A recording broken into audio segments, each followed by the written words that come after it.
Sir ಅಲ್ಲಿಗೆ ಬರಕ್ ಮುಂಚೆ ಹಾಸ್ಯಾಸ್ಪದ ನನ್ನ ಪ್ರಕಾರ. ಅಲ್ಲಿಗೆ ಬರಕ್ ಮುಂಚೆ ಕ್ಷಮೆ ಇರಲಿ, ನೀವು ಬೇಲ್ ಸಿಕ್ಕ ಸಂದರ್ಭದ ಬಗ್ಗೆ ಮಾತಾಡ್ತಾ ಇದ್ರಿ. ಈಗ ಬೇಲ್ ಸಿಕ್ತು, ಆಪರೇಷನ್ ಅಂತೂ ಆಗ್ಲಿಲ್ಲ, ಅದೆಲ್ಲರಿಗೂ ಗೊತ್ತಿದೆ. ಅದಾದ ನಂತರದಲ್ಲಿ ಶೂಟಿಂಗ್ ಹೋಗ್ತಾರೆ, ಥೈಲ್ಯಾಂಡ್ಗೆ ಹೋಗ್ತಾರೆ, ಅಲ್ಲಿನ ಫೋಟೋಗಳನ್ನು ಸಾಮಾಜಿಕ ಜಾಲತಾಣದಲ್ಲಿ ಹರಿಬಿಡ್ತಾರೆ. ಇಷ್ಟೆಲ್ಲ ಆದಾಗ with all the respect to court sir, ನಾನು ಕೋರ್ಟ್ನ ನಿರ್ಧಾರಗಳನ್ನು ನಾನು ಪ್ರಶ್ನೆ ಮಾಡ್ತಿಲ್ಲ, ಬಟ್ ಜನಸಾಮಾನ್ಯರಿಗೊಂದು ಅನುಮಾನ ಬಂದ್ಬಿಡುತ್ತೆ.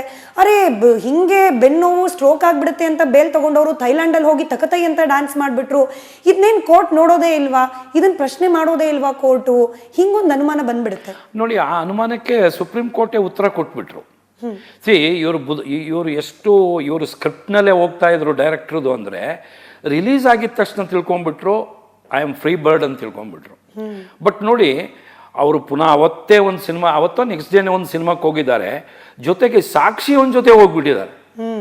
ಅದು ಭಾಳ ಇದೆ ನೋಡಿ. ಇಂಥ ಎವಿಡೆನ್ಸಸ್ಸು ಕೋರ್ಟಿಗೆ ಪುನಃ ಬೇಲ್ನ ಕ್ಯಾನ್ಸಲ್ ಮಾಡೋಕ್ಕೆ ಒಂದು ಇದು ಸಿಕ್ಬಿಡ್ತು. ಆಮೇಲೆ ಥೈಲ್ಯಾಂಡ್ ಹೋದಾಗ ಅವರೊಂದು ಮೋಟ್ರ್ ಬೋಟಲ್ಲಿ ಹೋಗ್ತಾರೆ, ಇವರೇ ಡ್ರೈವ್ ಮಾಡ್ತಾರೆ ಮೋಟ್ರ್ ಬೋಟ್ನಲ್ಲಿ, ಕೊನೆಗೆ ಎಲ್ಲೆಲ್ಲೋ ಹೋಗ್ತಾರೆ. ಇದೇನಾಗುತ್ತೆ, ಇವೆಲ್ಲ ಜಡ್ಜು ನೋಡ್ತಿರ್ತಾರೆ, ಜಡ್ಜು ಟಿ ವಿ ನೋಡ್ತಿರ್ತಾರೆ, ಅವರು ಮನುಷ್ಯರು ಇಲ್ವಾ, ಆಗ ಅವ್ರಿಗೆ ಇದೆಲ್ಲ ಕಣ್ಣು ಕುಕ್ಕುತ್ತೆ. ಆಮೇಲೆ ಇವರು ಸರ್ಕಾರಿ ಪರವಾಗಿ ಪ್ರಾಸಿಕ್ಯೂಷನ್ ಭಾಳ ಚೆನ್ನಾಗಿ ಆರ್ಗ್ಯೂ ಮಾಡಿದೆ ಕೋರ್ಟ್ನಲ್ಲಿ, ಎಲ್ಲ ಎವಿಡೆನ್ಸಸ್ನ ತೋರಿಸಿದ ತಕ್ಷಣ ಬೇಲ್ ಕ್ಯಾನ್ಸಲ್ ಆಯಿತು. ಸೊ ಜನಸಾಮಾನ್ಯರಿಗೆ ಗೊತ್ತು, ಒಬ್ಬ ನಟನೆ ಮಾಡಿನೂ ಬೇಲ್ ಮೇಲೆ ಬಂದ್ರೂ ಪುನಃ ಒಳಗಡೆ ಹೋಗ್ತಾನೆ ಅನ್ನೋದಕ್ಕೆ ಸುಪ್ರೀಂ ಕೋರ್ಟು ಭಾಳ ಚೆನ್ನಾಗಿ ಒಂದು ಇದು ಕೊಟ್ಟಿದೆ. ಕರೆಕ್ಟು. ಹಿಂಗೆ ಮತ್ತೆ ವಾಪಸ್ ಬೇಲ್ ಕ್ಯಾನ್ಸಲ್ ಆಯಿತು, ಒಳಗೆ ಹೋಗ್ತಾರೆ, ಒಳಗೆ ಹೋದ ನಂತರ ಮತ್ತೆ ಆರೋಗ್ಯದ ವಿಚಾರಗಳಿದೀಗ ಅದು ನಮಗೆ ನೆಪ ಅನ್ನಿಸ್ಬಿಡುತ್ತೆ. ಬಟ್ ಗೊತ್ತಿಲ್ಲ ಒಳಗೆ ನಿಜವಾಗ್ಲೂ ಅವ್ರಿಗೆ ಆರೋಗ್ಯ ಹದಗೆಟ್ಟಿದೆಯೋ ಇಲ್ವೋ ಅಂತೇಳಿ.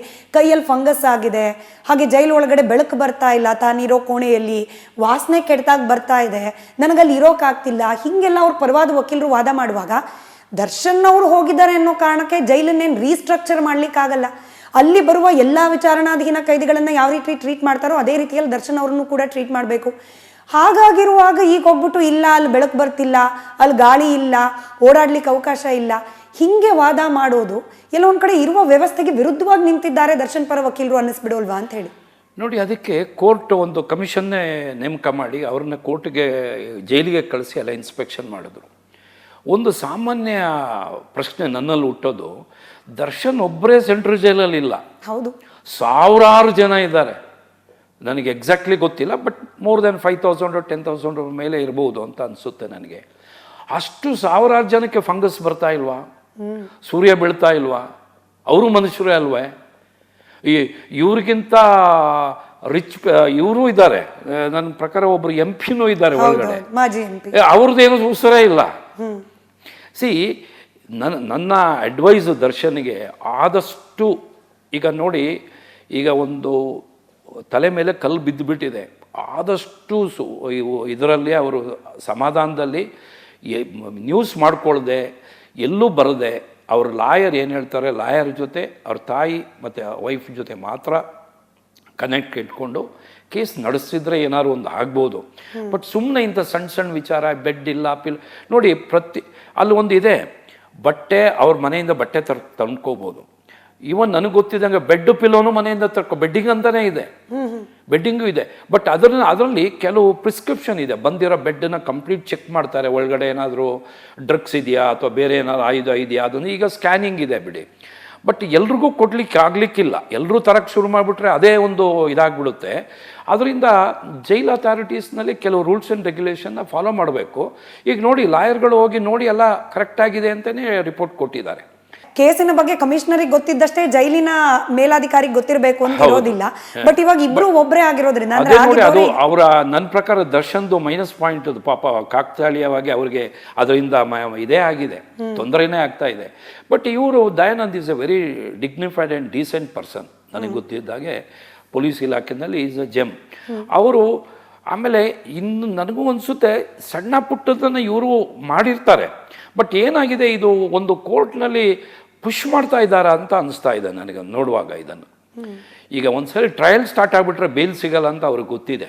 ಬಿಕಾಸ್ ಕೇಸ್ ಅಷ್ಟು ಸೆನ್ಸೇಷನಲ್ ಕೇಸ್ ಇದು, ಅಷ್ಟು ಸುಲಭವಾಗಿ. ಆಮೇಲೆ ಅದರಲ್ಲಿ 800 ಜನ ಇವರಿದ್ದಾರೆ, ಎವಿಡೆನ್ಸ್ ಇದ್ದಾರೆ. ಅಷ್ಟು ಜನದು ಟ್ರಯಲ್ ಆಗಬೇಕಾದ್ರೆ ನನ್ನ ಪ್ರಕಾರ 1 ವರ್ಷದ ಮೇಲಾಗ್ಬಿಡುತ್ತೆ ಕೇಸ್ ಇದು. ಸೊ 1 ವರ್ಷ ಪೂರ್ತಿ ಜೈಲಲ್ಲಿ ಇರಲೇಬೇಕು. ಹೌದೌದು. ಭಾಳ ನಾನು ಲಾಸ್ಟ್ ಟೈಮ್ ಇವರು ಫಸ್ಟ್ ಅರೆಸ್ಟ್ ಆದಾಗಲೇ ಒಂದು ಕೆಲವು ಇದರಲ್ಲಿ ಮಾಧ್ಯಮದಲ್ಲಿ ಹೇಳಿದ್ದೆ. ಯಾಕೆಂದ್ರೆ ನಾವು ನೂರಾರು ಕೊಲೆ ಕೇಸನ್ನು ನಾವು ಪತ್ತೆ ಮಾಡಿದ್ದೀವಿ.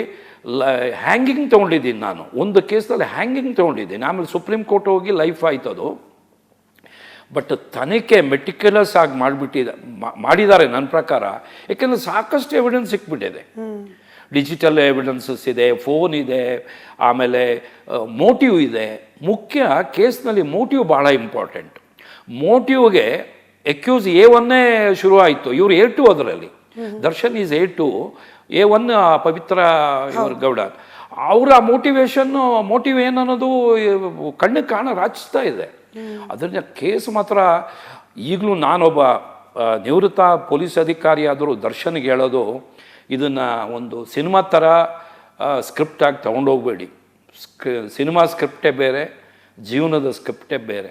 ಆ ಸೀರಿಯಸ್ನೆಸ್ಸಲ್ಲಿ ಹೋದರೆ ಅವರಿಗೆ ಸಹಾಯ ಆಗ್ಬೋದು, ಒಳ್ಳೇದಾಗ್ಬೋದು ಅಂತ ಅನಿಸುತ್ತೆ. ಇಲ್ಲಿರೋ ಕನ್ವಿಕ್ಷನ್ ಡೆಫಿನೆಟ್ ನಿಜ. ಮತ್ತೊಂದು ಕಡೆ ದರ್ಶನ್ ಪರ ವಕೀಲರು ಈ ಹಾಸ್ಯದಿಮ್ ವಿಚಾರಕ್ಕೇನೆ ಆರ್ಗ್ಯೂ ಮಾಡುವಾಗ ಹೇಳ್ತಾರೆ, ಜೈಲಿನಲ್ಲಿ ಬೇರೆ ಕೈದಿಗಳಿಗೆ ಕೊಡಬೇಕಾದ ಬೇಸಿಕ್ ಫೆಸಿಲಿಟಿ ಕೂಡ ದರ್ಶನ್ ಅವ್ರಿಗೆ ಕೊಡ್ತಾ ಇಲ್ಲ, ಕನಿಷ್ಠ ಮಾನವೀಯತೆ ದೃಷ್ಟಿಯಲ್ಲಿ ಅವ್ರನ್ನ ಗಮನಿಸ್ತಾ ಇಲ್ಲ ಅಂತ ಹೇಳ್ಬಿಡ್ತಾರೆ. ಹಿಂಗಾಗ್ಲಿಕ್ಕೆ ಸಾಧ್ಯ ಇದೆಯಾ ಸರ್? ಅಂದರೆ ಡೆಲಿಬ್ರೇಟ್ ಆಗಿ ದರ್ಶನ್ಗೆ ಯಾವುದಾದ್ರೂ ಫೆಸಿಲಿಟಿನ ಕೊಡೋದಕ್ಕೆ ನಿರಾಕರಣೆ ಮಾಡೋದು, ಡೆಲಿಬ್ರೇಟ್ ಆಗಿ ದರ್ಶನ್ ಅವ್ರನ್ನ ಕರ್ಕೊಂಡು ಹೋಗಿ ಕತ್ಲೆ ಕೋಣೆಯಲ್ಲಿ ಹಾಕೋದು, ಡೆಲಿಬ್ರೇಟ್ ಆಗಿ ದರ್ಶನ್ ಅವ್ರಿಗೆ ಹಾಸಿಗೆ ದಿಂಬು ಕೊಡದೇ ಇರೋದು, ಹಿಂಗೆ ಮಾಡ್ಲಿಕ್ಕೆ ಸಾಧ್ಯ ಇದೆಯಾ ಜೈಲಿನ ಅಧಿಕಾರಿಗಳು? ಇಂಪಾಸಿಬಲ್, ಸಾಧ್ಯವೇ ಇಲ್ಲ. ನೋಡಿ, ಕಂಪ್ಲೇಂಟ್ ಮಾಡ್ತಿರೋದು ಅವರೊಬ್ಬರೇ. ಸಾವಿರಾರು ಜನ ಕೈದಿಗಳಿದ್ದಾರೆ ಒಳಗಡೆ, ಯಾರೂ ಮಾಡ್ತಿಲ್ಲ. ಆ ಕೈದಿಗಳ ಪೈಕಿ ಇವರ ಅಭಿಮಾನಿಗಳೂ ಇದ್ದಾರೆ ಅಲ್ವೇ? ಖಂಡಿತ ದರ್ಶನದ ಅಭಿಮಾನಿಗಳು ಭಾಳ ಕಟ್ಟ ಅಭಿಮಾನಿಗಳು ಇದ್ದಾರೆ. ಅವರು ಸಪೋರ್ಟ್ ಮಾಡಬೇಕಲ್ಲ ದರ್ಶನ್ಗೆ. ನಮಗೂ ದಿಂಬು ಕೊಡ್ತಾ ಇಲ್ಲ, ಬೆಡ್ ಕೊಡ್ತಾ ಇಲ್ಲ ಅಂಥೇಳಿ. ಈ ದಿಂಬು ಬೆಡ್ದು ದಯವಿಟ್ಟು ಬಿಟ್ಬಿಟ್ಟು ಟ್ರಯಲ್ ಸ್ಟಾರ್ಟ್ ಆಗಿ ಕೇಸನ್ನ ಹೇಗೆ ಅದನ್ನು ಮುಕ್ತಾಯ ಮಾಡೋದು ಅಂಥೇಳಿ ಅದರಲ್ಲಿ ಇಂಟ್ರೆಸ್ಟ್ ಕೊಡಬೇಕು ದರ್ಶನ್ ಅವರು. ಇದನ್ನು ಮುಂದುವರಿಸಬಾರ್ದು. ಮತ್ತೊಂದು ಕಡೆ ದರ್ಶನ್ ಪರ ವಕೀಲರು ಈ ಹಾಸ್ಯದಿಮ್ ವಿಚಾರಕ್ಕೇನೆ ಆರ್ಗ್ಯೂ ಮಾಡುವಾಗ ಹೇಳ್ತಾರೆ, ಜೈಲಿನಲ್ಲಿ ಬೇರೆ ಕೈದಿಗಳಿಗೆ ಕೊಡಬೇಕಾದ ಬೇಸಿಕ್ ಫೆಸಿಲಿಟಿ ಕೂಡ ದರ್ಶನ್ ಅವ್ರಿಗೆ ಕೊಡ್ತಾ ಇಲ್ಲ, ಕನಿಷ್ಠ ಮಾನವೀಯತೆ ದೃಷ್ಟಿಯಲ್ಲಿ ಅವ್ರನ್ನ ಗಮನಿಸ್ತಾ ಇಲ್ಲ ಅಂತ ಹೇಳ್ಬಿಡ್ತಾರೆ. ಹಿಂಗಾಗ್ಲಿಕ್ಕೆ ಸಾಧ್ಯ ಇದೆಯಾ ಸರ್? ಅಂದರೆ ಡೆಲಿಬ್ರೇಟ್ ಆಗಿ ದರ್ಶನ್ಗೆ ಯಾವುದಾದ್ರೂ ಫೆಸಿಲಿಟಿನ ಕೊಡೋದಕ್ಕೆ ನಿರಾಕರಣೆ ಮಾಡೋದು, ಡೆಲಿಬ್ರೇಟ್ ಆಗಿ ದರ್ಶನ್ ಅವ್ರನ್ನ ಕರ್ಕೊಂಡು ಹೋಗಿ ಕತ್ಲೆ ಕೋಣೆಯಲ್ಲಿ ಹಾಕೋದು, ಡೆಲಿಬ್ರೇಟ್ ಆಗಿ ದರ್ಶನ್ ಅವ್ರಿಗೆ ಹಾಸಿಗೆ ದಿಂಬು ಕೊಡದೇ ಇರೋದು, ಹಿಂಗೆ ಮಾಡ್ಲಿಕ್ಕೆ ಸಾಧ್ಯ ಇದೆಯಾ ಜೈಲಿನ ಅಧಿಕಾರಿಗಳು? ಇಂಪಾಸಿಬಲ್, ಸಾಧ್ಯವೇ ಇಲ್ಲ. ನೋಡಿ, ಕಂಪ್ಲೇಂಟ್ ಮಾಡ್ತಿರೋದು ಅವರೊಬ್ಬರೇ. ಸಾವಿರಾರು ಜನ ಕೈದಿಗಳಿದ್ದಾರೆ ಒಳಗಡೆ, ಯಾರೂ ಮಾಡ್ತಿಲ್ಲ. ಆ ಕೈದಿಗಳ ಪೈಕಿ ಇವರ ಅಭಿಮಾನಿಗಳೂ ಇದ್ದಾರೆ ಅಲ್ವೇ? ಖಂಡಿತ ದರ್ಶನದ ಅಭಿಮಾನಿಗಳು ಭಾಳ ಕಟ್ಟ ಅಭಿಮಾನಿಗಳು ಇದ್ದಾರೆ. ಅವರು ಸಪೋರ್ಟ್ ಮಾಡಬೇಕಲ್ಲ ದರ್ಶನ್ಗೆ. ನಮಗೂ ದಿಂಬು ಕೊಡ್ತಾ ಇಲ್ಲ, ಬೆಡ್ ಕೊಡ್ತಾ ಇಲ್ಲ ಅಂಥೇಳಿ. ಈ ದಿಂಬು ಬೆಡ್ದು ದಯವಿಟ್ಟು ಬಿಟ್ಬಿಟ್ಟು ಟ್ರಯಲ್ ಸ್ಟಾರ್ಟ್ ಆಗಿ ಕೇಸನ್ನ ಹೇಗೆ ಅದನ್ನು ಮುಕ್ತಾಯ ಮಾಡೋದು ಅಂಥೇಳಿ ಅದರಲ್ಲಿ ಇಂಟ್ರೆಸ್ಟ್ ಕೊಡಬೇಕು ದರ್ಶನ್ ಅವರು. ಇದನ್ನು ಮುಂದುವರಿಸಬಾರ್ದು.